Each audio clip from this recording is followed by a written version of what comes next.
Fala pessoas, e aí, tudo certo com vocês? Mais uma vez estamos aqui feliz e contente para fazer mais um pouquinho de resolução de questões do Enem. Muita gente tem pedido isso. Ah, professor, coloca tal coisa no canal, coloca... Pois bem, chegou a hora.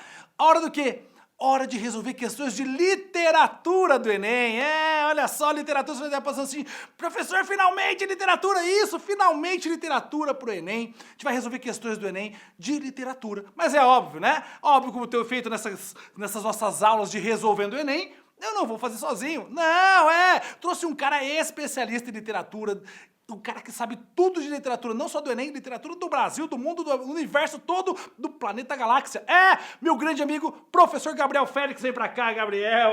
Meu querido. Valeu. E aí? Esse é o Gabriel. O Gabriel manja tudo de literatura. Esse cara sabe muito.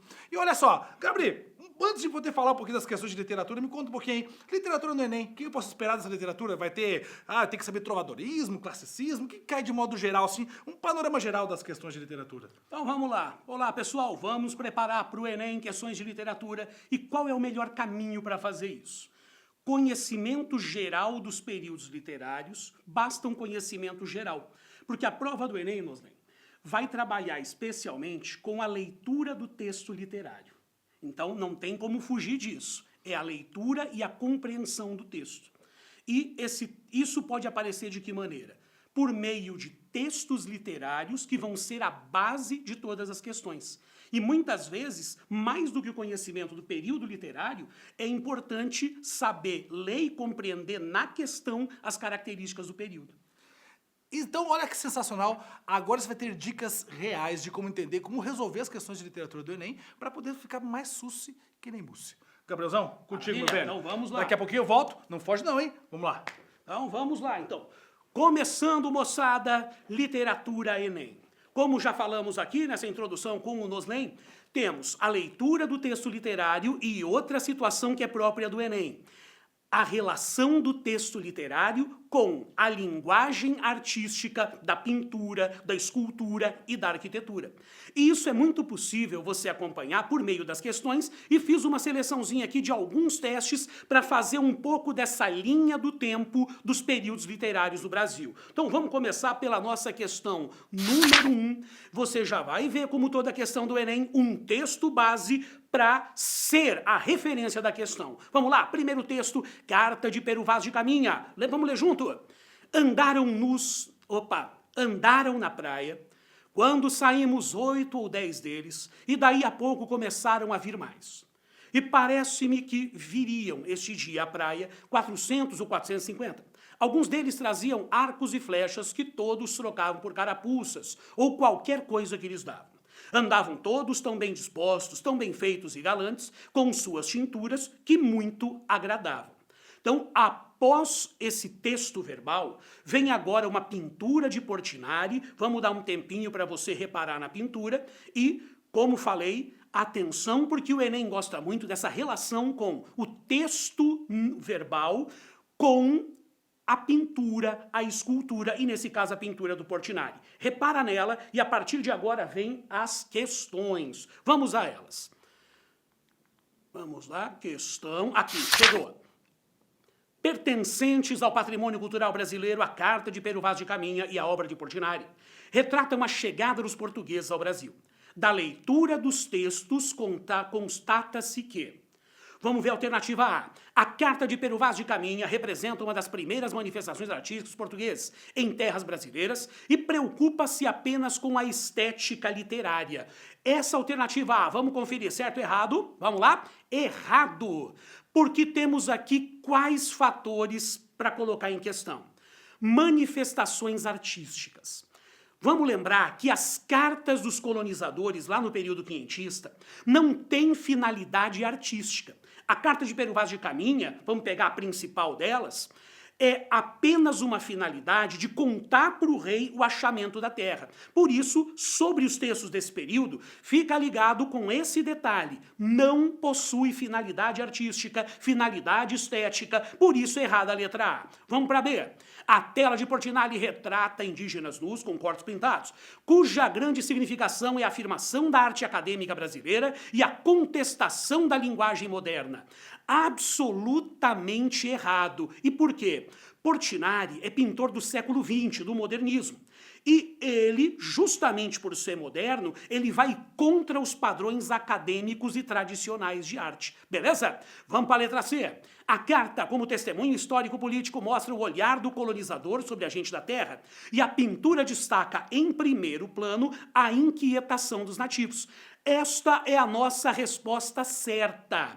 Não é? Então, a carta é o ponto de vista do colonizador, do descobridor da terra. E a pintura, repara nela com mais carinho, você vai ver que é o índio vendo a chegada do forasteiro. Beleza? Vamos conferir por que as outras duas estão erradas. Letra D. As duas produções, embora usem linguagens diferentes, verbal e não verbal, cumprem a mesma função social e artística. Mesma função social e artística, aqui está o erro. Como já vimos lá na alternativa A carta de Pero Vaz de Caminha não tem função artística, beleza? Então os dois textos têm finalidades diferentes. A função prática de informar ao rei o descobrimento e o Portinari sim com a função artística. Por que está errada a letra D? A letra E, desculpa. A pintura e a carta de Caminha são manifestações de grupos étnicos diferentes, produzidas em um mesmo momento histórico, retratando a colonização. Mesmo momento histórico, não. Porque a carta de Pero Vaz de Caminha é 1500 e a pintura de Portinari é século XX. Beleza? Então é nisso que vai ter como principal base a prova do Enem. Leitura, compreensão, conhecimento, tudo isso articulado na mesma questão. Beleza? Linha do tempo, saímos do período quinhentista e vamos ao período barroco com a nossa questão número 2. Um trecho do Sermão da Sexagésima de Padre Antônio Vieira e vamos ver o que temos ali. Nunca na Igreja de Deus houve tantas pregações, nem tantos pregadores como hoje. Pois tanto se semeia a palavra de Deus, como é tão pouco fruto. Não há um homem que em um sermão entre em si e se resolva. Não há um moço que se arrependa, não há um velho que se desengane. Que é isto? Assim como Deus não é hoje menos onipotente, assim sua palavra é hoje menos poderosa do que dantes era. Pois se a palavra de Deus é tão poderosa, se a palavra de Deus tem hoje tantos pregadores, por que não vemos hoje nenhum fruto da palavra de Deus? Esta tão grande e tão importante dúvida será a matéria do sermão. Quero começar pregando-me a mim, e a mim será, e também a vós, a mim para aprender a pregar, a vós que aprendais a ouvir. Vamos ler a questão, vamos ver? No Sermão da Sexagésima, Padre Antônio Vieira questiona a eficácia das pregações. Para tanto, apresenta como estratégia discursiva sucessivas interrogações, as quais têm por objetivo principal. Então vamos lá, note que a pergunta não é sobre o período barroco, e sim sobre esse texto. Mas vale a pena você entender quem é Padre Vieira, o principal orador barroco desse período da Contra-Reforma. E ele, como orador, vai trabalhar muito essa tentativa de causar impressão no ouvinte. E por isso esses recursos retóricos, como fazer perguntas, usar de muitas alegorias. Então, aqui vamos trabalhar mais a retórica do Padre Vieira do que necessariamente as características do período. Vamos lá, a alternativa A. Provocar a necessidade e o interesse dos fiéis sobre o conteúdo que será abordado no sermão. E, por sinal, é exatamente essa a resposta certa. Como orador, ele faz essa pergunta, esse tipo de pergunta, para que o interlocutor, o ouvinte que estava lá na missa, ficasse mais atento. Então, era uma maneira de impressionar os fiéis. Vamos ver as outras alternativas? Por que estão erradas? Conduzir o interlocutor à sua própria reflexão sobre os temas abordados nas pregações. Por que está errada a letra B? Aqui a intenção não é provocar a própria reflexão da parte dos ouvintes. É o que nós chamamos de pergunta retórica. A pergunta que o próprio enunciador faz como maneira de organizar o discurso. Beleza? Letra C. Apresentar questionamentos para os quais a igreja não possui respostas. muito errado, porque nós vamos encontrar aqui o padre Vieira dando as respostas às perguntas que ele fazia. E jamais, como padre, ele vai admitir que a igreja não tem resposta para as perguntas, os questionamentos que ele faz. Beleza? Vamos para a letra D. Inserir argumentos à tese defendida pelo pregador sobre a eficácia das pregações. Vamos ao erro. Nós temos aqui o inserir argumentos à tese defendida. A tese que ele vai defender não está nessa pergunta. Ele vai trabalhar justamente, a partir dessas perguntas, a resposta do porquê. Então aqui nós temos um problema, porque ele não está ainda defendendo a tese. Ele vai deixar isso para a continuidade do sermão. Beleza? Letra E. Questionar a importância das pregações feitas pela igreja durante os sermões. Ele não está questionando a importância da pregação da igreja. Ele, como padre, vai justamente para o caminho contrário. Ele vai legitimar a pregação e o discurso da igreja. Beleza? Passamos do período barroco, substituição. Vem o próximo período, o arcadismo. Lá vem a nossa questão número 3. Com base na leitura do poema de Cláudio Manuel da Costa, vamos ver o que temos aqui. Torno a ver-vos, ó montes do destino. Aqui me torna a pôr nestes outeiros, onde um tempo os gabões deixei grosseiros, pelo traje da corte rico e fino. Aqui estou entre almendro, entre corino, os meus fiéis, meus doces companheiros, vendo correr os míseros vaqueiros atrás de seu cansado desatino.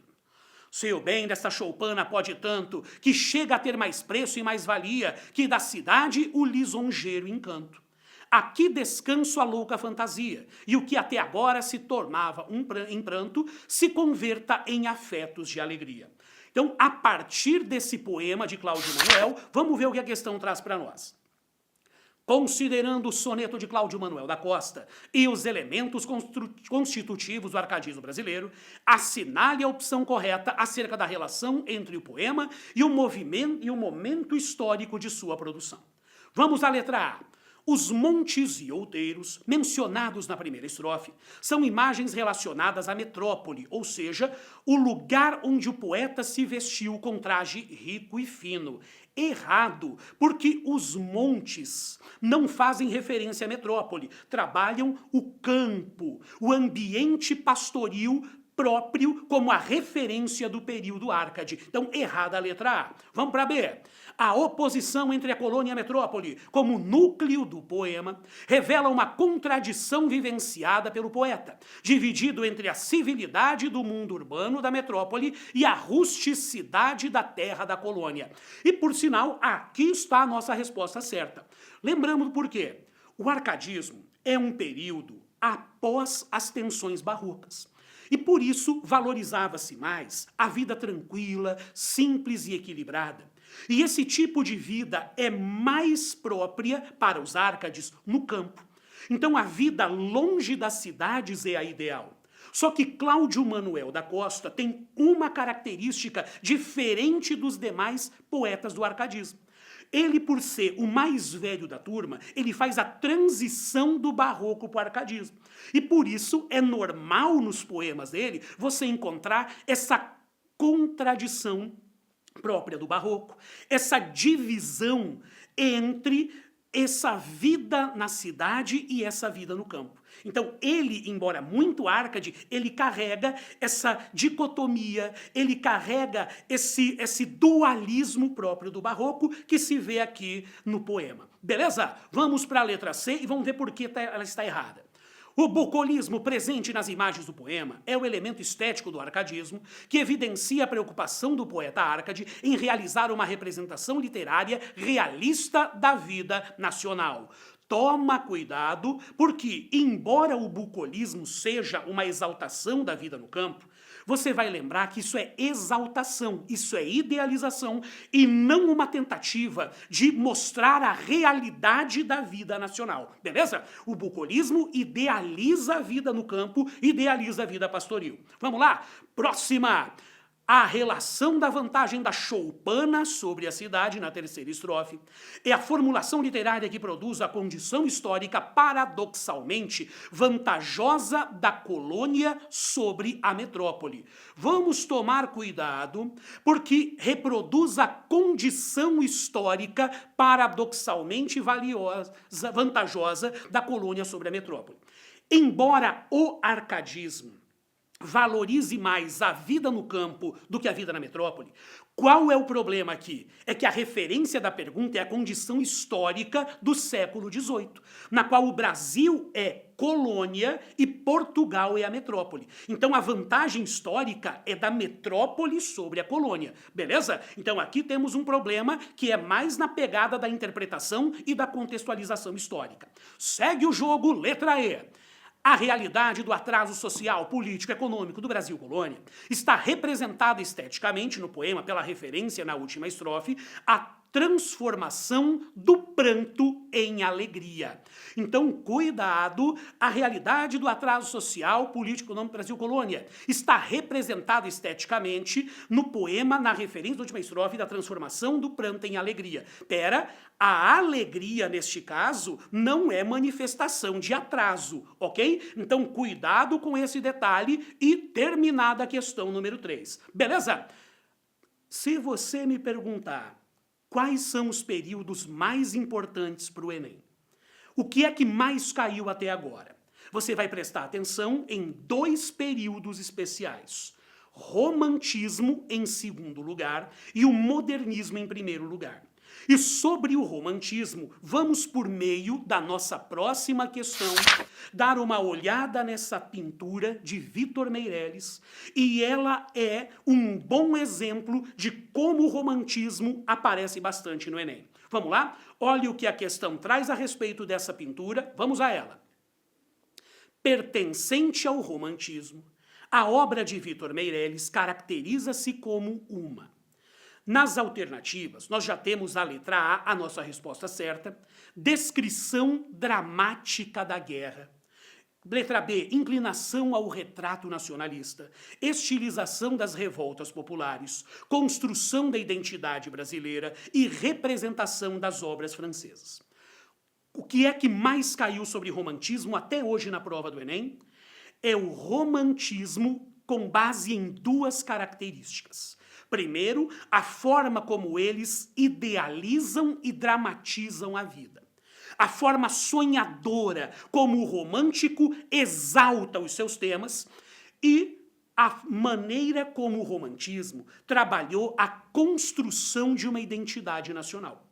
No caso da pintura, qual é a característica romântica propriamente dita?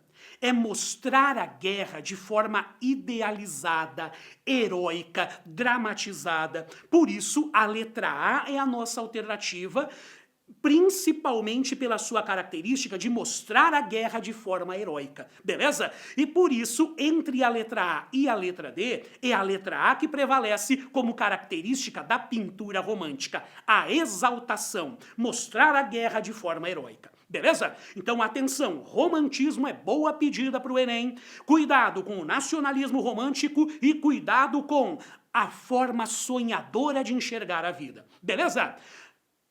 Após o romantismo, vem o período realista. E o realismo você pode trabalhar como o período antirromântico. E é muito comum que o Enem, veja na próxima questão, trabalha para nós aqui a oposição do romantismo com o realismo. E a nossa questão é um trecho de Memórias Póstumas de Brás Cubas, o livro inicial do realismo brasileiro, e olha lá como que o Machado de Assis vai provocar os românticos e o jeito sonhador deles. Vamos ver? No trecho abaixo, o narrador, ao descrever a personagem, critica sutilmente um estilo de época, o romantismo. Naquele tempo, contava apenas uns 15 ou 16 anos. Era talvez a mais atrevida criatura de nossa raça e com certeza a mais voluntariosa. Não digo que já lhe coubesse a primazia da beleza entre as mocinhas do tempo, porque isto não é romance, em que o autor sobredoura a realidade e fecha os olhos às sardas e espinhas. Mas também não digo que lhe maculasse o rosto nenhuma sarda ou espinha, não. Era bonita, fresca, saía das mãos da natureza, cheia daquele feitiço, precário e eterno, que o indivíduo passa a outro indivíduo, para os fins secretos da criação. Vamos lá, o que o enunciado da questão pediu? A frase do texto, em que se percebe a crítica do narrador ao romantismo, está transcrita nas alternativas. Vamos lá? Vamos ler uma a uma? Na letra A, o autor sobredoura a realidade e fecha os olhos às sardas e às espinhas. Era talvez letra B a mais atrevida criatura de nossa raça. Letra C, era bonita, fresca, saía das mãos da natureza, cheia daquele feitiço precário e eterno. Na letra D, naquele tempo contava apenas uns 15 ou 16 anos. E letra E, o indivíduo passa a outro indivíduo para os fins secretos da criação. Vai lá, joguei a resposta para o seu colo agora. Qual é a frase em que há uma crítica ao período romântico? Vamos ver? Acertou quem pensou a letra A. O autor sobredoura a realidade, quer dizer, disfarça a realidade e fecha os olhos para as sardas e as espinhas da personagem. Beleza? Por que as outras não estão certas? Na letra B. Você vai ver que na letra B, C, D e E são características mais de exaltação da personagem, né? Mais própria do período romântico. Ok? Então o realismo trabalha a não idealização. Trabalhar uma realidade não sonhada. E Machado de Assis aqui, como bom irônico, dá essa tiração de sarro, tira essa casquinha dos românticos que antecederam a sua obra principal. Beleza? Além do realismo, vamos fechar o século XIX com a poesia desse período. Parnasianismo e simbolismo. Dentre essas duas, vamos lembrar primeiro que o parnasianismo é uma poesia mais formalista, em que se busca a perfeição estética, métrica, rima, vocabulário preciosista e uma poesia voltada para descrever a realidade. O simbolista já é aquele que faz um poema mais místico, espiritual, metafísico. E das duas poesias, o simbolismo é a que mais apareceu no Enem. Vamos lá? Próxima questão vai trazer para nós isto aqui. Opa, deixei escapar. Antes do simbolismo, olha lá, falha nossa, vamos voltar aqui. O período realista é um período com duas obras em prosa. O realismo de Machado de Assis e o naturalismo de Aloísio de Azevedo e Raul Pompeia. Qual é a característica marcante das duas? Ou o que é que marca a diferença dessas duas escolas? Enquanto Machado é mais irônico e psicológico em analisar a vida social burguesa do século XIX, os naturalistas já trabalham mais a análise social, biológica de uma sociedade mais marginalizada. E é o que nós vamos ver no trecho de O Mulato de Aloísio de Azevedo, a referência para a próxima questão. Vamos ver. Recusei a mão de minha filha, porque o senhor é filho de uma escrava. Eu? O senhor é um homem de cor. Infelizmente, essa é a verdade. Raimundo tornou-se lívido. Manuel prosseguiu, no fim de um silêncio. Já vê o amigo que não é por mim que lhe recusei Ana Rosa, mas é por tudo. A família de minha mulher sempre foi muito escrupulosa a esse respeito, e como ela é toda a sociedade do Maranhão.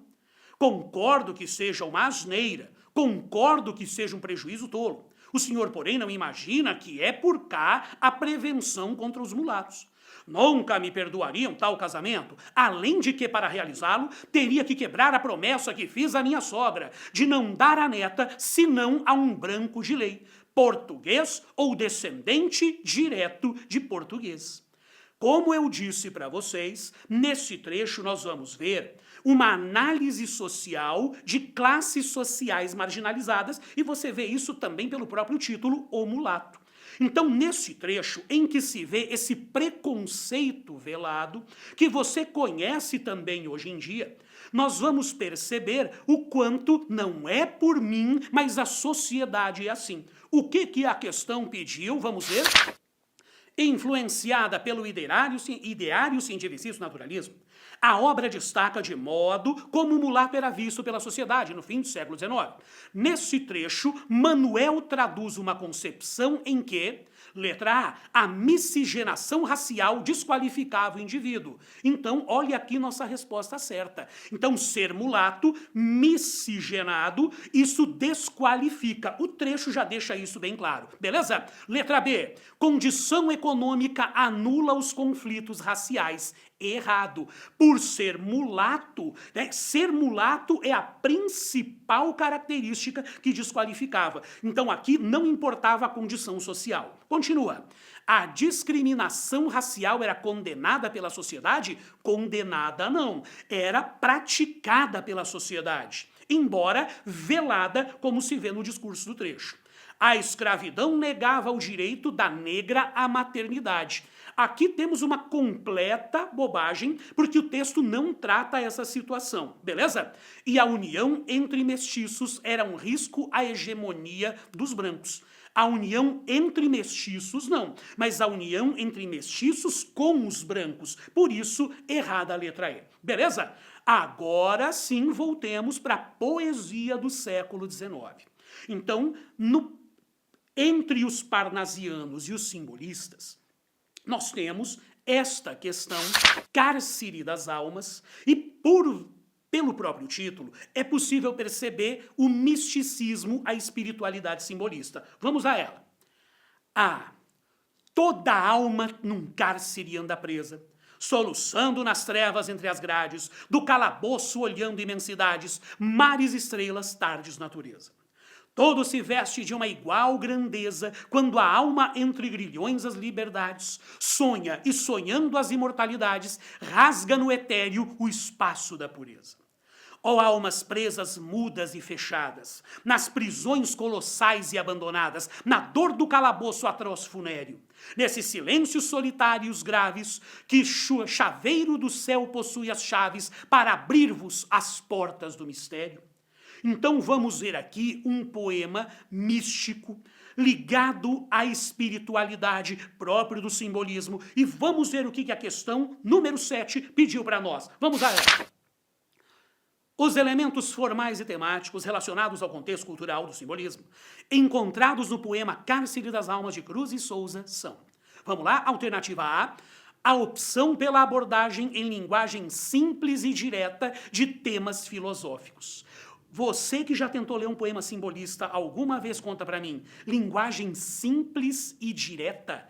Aqui não temos característica simbolista. Como o próprio nome já diz, eles gostam de linguagem simbólica, figurada. Eles trabalham mais com a sugestão do que com as definições diretas. Beleza? Errado, vamos para a letra B. A prevalência do lirismo amoroso intimista em relação à temática nacionalista. Tá errado, porque não prevalece lirismo amoroso, beleza? Então, aqui temos um problema, porque eles são mais ligados à vida mística do que necessariamente a questões humanas, beleza? Então, não prevalece o lirismo amoroso, beleza? Letra C. O refinamento estético da forma poética e o tratamento metafísico de temas universais. Beleza? Olha a nossa questão certa aqui. Refinamento estético da forma poética e o tratamento metafísico. Então, atenção para esse cuidado formal e estético e como eles têm a preferência pelo metafísico. Letra C, nossa resposta. Vamos ver as outras, por que estão erradas? A evidente preocupação do eu lírico com a realidade social. Opa! Realidade social não é prioridade simbolista, beleza? Uma maneira de você lembrar isso. Simbolista está olhando mais para o céu, para o metafísico, do que para a realidade presente na Terra. Beleza? Letra E. A liberdade formal da estrutura poética já podemos parar de ler por aqui, que dispensa a rima e a métrica tradicionais em favor de temas do cotidiano. O que está errado nessa questão aqui? Absolutamente tudo. Liberdade formal quer dizer um verso sem métrica, sem rima, isso não é característica simbolista aqui no Brasil, beleza? Em favor de temas do cotidiano. A vida cotidiana não é prioridade simbolista, e sim as questões metafísicas, beleza? Saindo do simbolismo, e agora vamos para a nossa última questão, que vai ser sobre o que mais cai no Enem. O período, se qualquer pesquisa sobre o que mais cai na literatura do Enem, modernismo século XX. Então, vale a pena parar um pouquinho aqui para fazer essa revisão. Modernismo, o próprio nome já dá para você a noção de que a ideia é romper contra os padrões tradicionais. Então, a ideia moderna é romper com qualquer coisa que caminhe para o lado da tradição. Exemplo, linguagem formal, cumprimento das regras gramaticais, métrica rima, a linearidade narrativa. A modernidade quer quebrar e romper com tudo isso. Começando pelas vanguardas europeias, e uma sugestão: faça uma pesquisa sobre vanguardas europeias, tradicionalmente uma questão no Enem, sobre futurismo, expressionismo, cubismo, dadaísmo e surrealismo. E como essas vanguardas influenciam a vinda do modernismo de 22 com a Semana de Arte Moderna.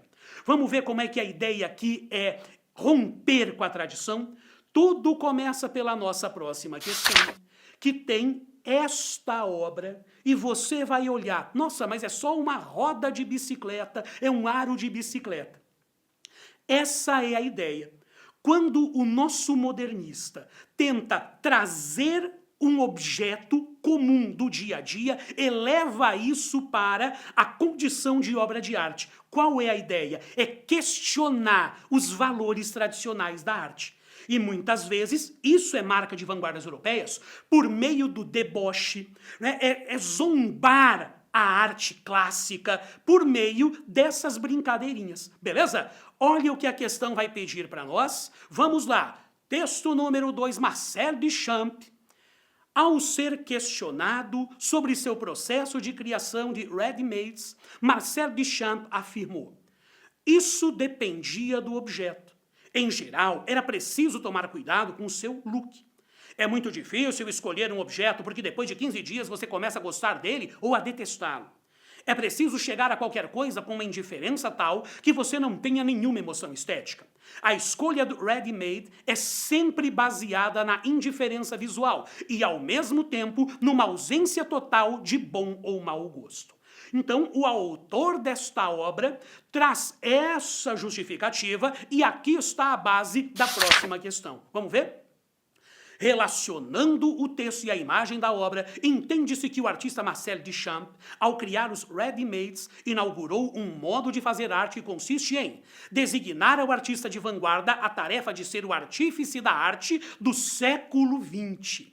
Atenção, o vanguardista não quer ser o artífice, ele quer ser o questionador, beleza? Porque ele vem para trazer a novidade e não para ser o exemplo, ok? Vai lá, letra B. Considerar a forma dos objetos como elemento essencial da obra de arte. Atenção, eles querem justamente quebrar o formalismo, por isso letra B não combina com os princípios modernos, especialmente os vanguardistas. Letra C. Revitalizar de maneira radical o conceito clássico de belo na arte. Cuidado, revitalizar não. Eles não querem confirmar o ideal clássico, eles querem romper. Por isso, errada a letra C. Letra D, criticar os princípios que determinam o que é uma obra de arte. Olha a nossa resposta certa aqui, porque a ideia é criticar os princípios, criticar os padrões tradicionais, e a roda de bicicleta é uma forma de zombar esses padrões que fazem com que uma obra seja classicamente elevada à condição clássica. Beleza? Terminamos com letra E. Atribuir aos objetos industriais o status de obra de arte. A ideia não é dar status, é zombar a arte tradicional. Beleza? Então fizemos aqui ao mesmo tempo uma resolução de questões, uma linha do tempo literária e Lembrando, romantismo e modernismo com períodos muito importantes. Vale a pena você fazer um estudo bem bacana a respeito de algumas qualidades literárias com a sua relação com a pintura, beleza? Vanguardas europeias vale a pena revisar e com isso você vai arrasar nas questões de literatura do Enem. Maravilha, gente? Então eu me despeço agora, mas não antes de dar aqui um salve pro nosso mestre. Meu grande amigo Gabriel. Sentiram o drama aqui? Aqui é literatura na veia, rapaz. Aqui não é pouca coisa não. É nóis. Gente, e essa foi as nossas questões de resolvendo o Enem deste ano, certo? Enem 2018 tá muito fácil, muito tranquilo. Gabriel Félix com literatura e todos os outros professores passaram por aqui. Nós estamos juntos e não esqueçam, sempre aqui no nosso canalzinho. Tamo junto, valeu, até a próxima, abraço, fui! Valeu!